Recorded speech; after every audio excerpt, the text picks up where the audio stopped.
किसी भी समस्या को जानने के लिए या उसको सॉल्व करने के लिए सबसे पहले उसको तर्क के द्वारा उस समस्या पर प्रश्न करना पड़ेगा, जांचना पड़ेगा, उसके तह तक जाना पड़ेगा। वो उसे समझना पड़ेगा क्या है वो समस्या, उसे कैसे सॉल्व किया जाए, अ, उसका कारण किस प्रकार हुआ, कब घटा वो समस्या, अ, आखिर इस समस्या का निदान क्या है, क्या ये समस्या हमारे मस्तिष्क में है या बाहरी है, या ये समस्या ये क्या काल्पनिक है या क्या इसका कुछ वास्तविकता से संबंध भी है।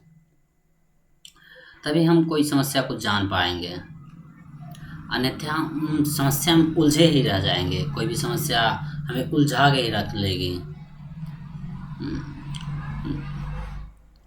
हमारा जो समस्या है वो ये नहीं है कि समस्या है, ये है कि हमें समस्या को हल करने नहीं आता है।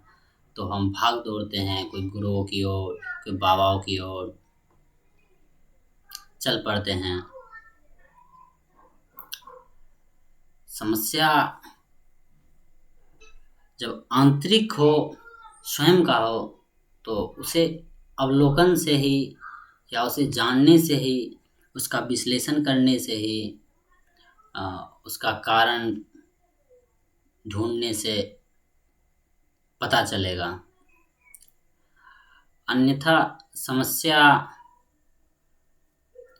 अ, बहुत गंभीर लगेगा। आप किसी और से उस समस्या का निदान करने जाइएगा तो वो समस्या कभी निदान नहीं होगा।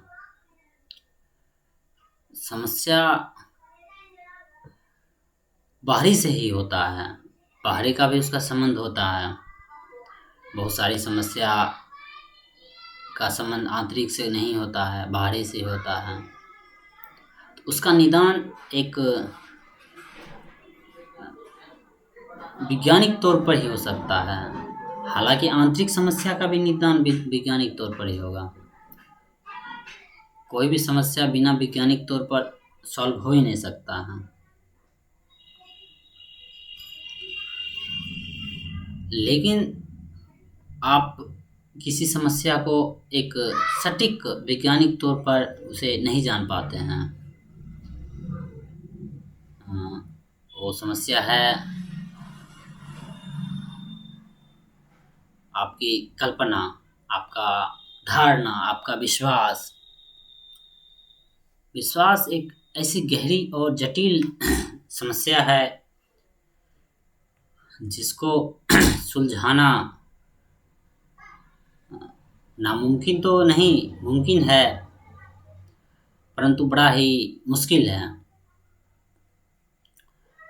उस समस्या को, विश्वास जैसी समस्या को निपटारा बोध से ही हो सकता है, बुद्धि से ही हो सकता है, तर्क से ही हो सकता है, निडरता से हो सकता है, होश से हो सकता है।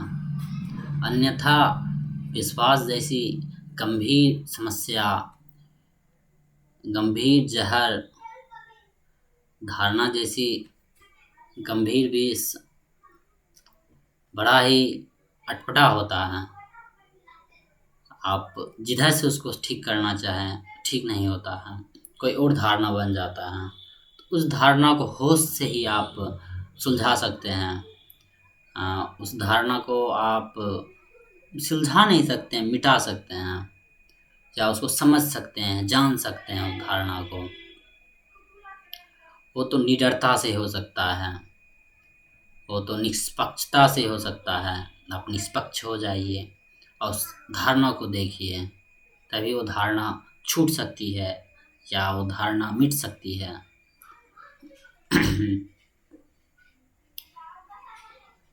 धारणा की जड़ तक जाइए। कौन कौन सी धारणा है, किस किस प्रकार की धारणा है, धारणा और हमारी धारणा और हमारे समाज में क्या संबंध है, हमारी धारणा हमारे कर्म में क्या संबंध है, हमारी धारणा हमारे विचारों में क्या संबंध है।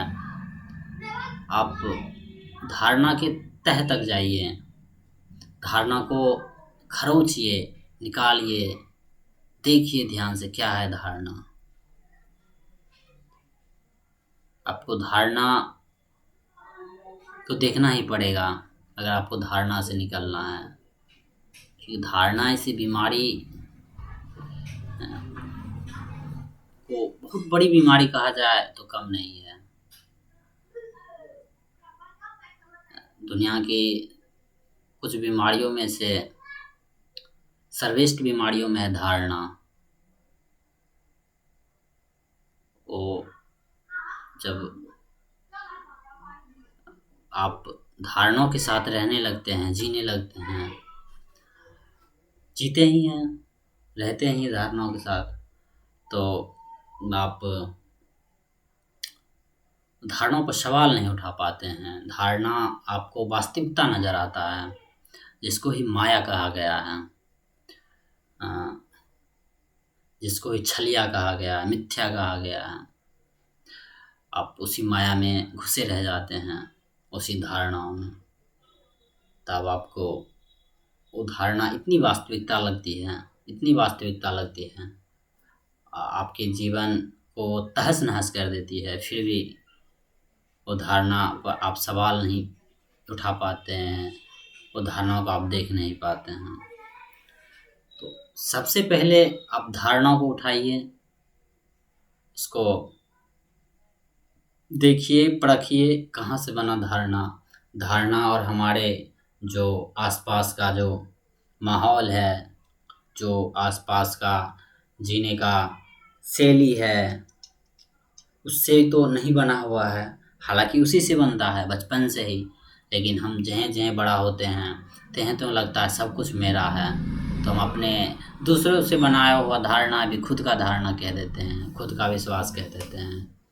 तो धारणा को आपको देखना ही पड़ेगा, उसको परखना ही पड़ेगा, उसके तह तक जाना पड़ेगा।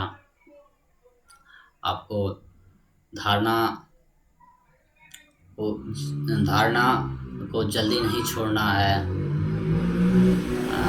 धारणा जितनी बड़ी धारणा उतनी बड़ी स्वयं को जगाना पड़ेगा, होश में रखना पड़ेगा, उतना विश्लेषण करना पड़ेगा, उतना तर्क करना पड़ेगा, होश में रहना पड़ेगा, बोध जगाना पड़ेगा, चेतना को उच्चतम से उच्चतम करना पड़ेगा। आपको बहुत सारी उसमें कठिनाई आएगी, क्योंकि धारणा बनाने वाले आप ही हैं और उस धारणा को देखने वाले भी आप ही होंगे, धारणा को पर तर्क करने वाले भी आप ही होंगे। तो धारणा से ही धारणा तर्क करेगा कभी कभी। हालांकि ज़्यादा देर, ज़्यादा वक्त, ज़्यादा घटनाओं में आप धारणाओं से ही धारणा बनाएंगे। आपको उससे उसको भी देखना पड़ेगा कि धारणा है क्या हम धारणा से धारणा नहीं बना रहे हैं। क्योंकि जो आपका जीने का जो शैली है, आपको जो दिमाग में, ब्रेन में, आपके माइंड में जो घुसाया गया है, जो इन्फॉर्मेशन, वो भी तो एक धारणा से बना है। और उसी इन्फॉर्मेशन के ज़रिए आप उससे तर्क को तर्क कीजिएगा, तो उस पर ध्यान से ही हो सकता है। तो उस धारणा को जानने के लिए आप अपने कर्म को देखते रहिएगा कि कर्म क्या है, कौन सा कर्म हम कर रहे हैं, यानी कौन सा क्रिया कर रहे हैं, किससे बात कर रहे हैं, किसके यहाँ बैठ रहे हैं, क्या सुन रहे हैं, क्या देख रहे हैं, क्यों देख रहे हैं, इससे हमारे जीवन पर क्या इफ़ेक्ट पड़ता है, क्या इम्पैक्ट आता है, सब कुछ देखना पड़ेगा आपको। उसके लिए बहुत सारा कुछ अध्ययन करना पड़ेगा, आपको वक्त लगेगा।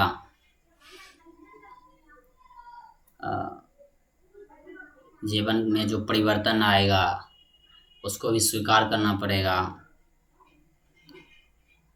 बहुत सारी कठिनाई आएगी।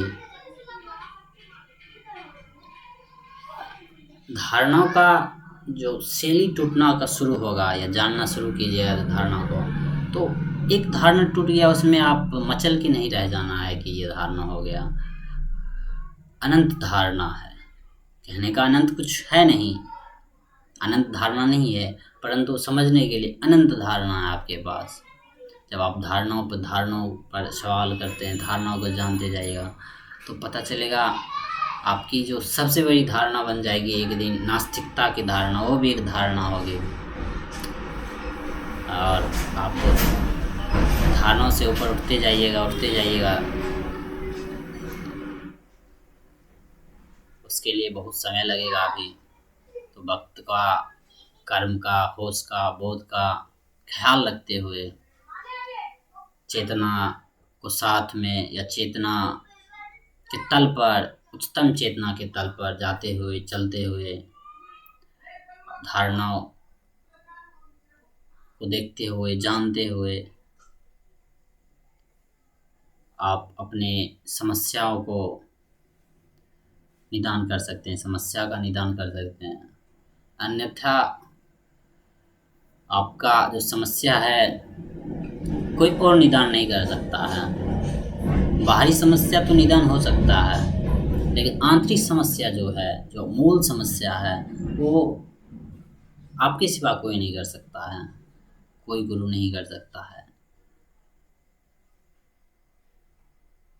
कोई किताब नहीं कर सकता है, लेकिन सहायक हो सकता है। और वही सहायक हो सकता है बहुत उच्चतम उच्चतम जीवन जिए हुए गुरु,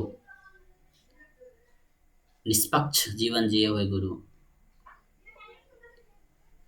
चेतना का जो उच्चतम तल है उसमें जिया जिया हुआ गुरु, वो आपकी धारणा को परख सकता है, आपको बता सकता है। उच्चतम पुस्तक है, उसका अध्ययन कर सकते हैं आप, तभी आप धारणा को सही तरह से जान सकते हैं और उस धारणा का जो महा महा समस्या है उसका निदान कर सकते हैं। अन्यथा बहुत मुश्किल है।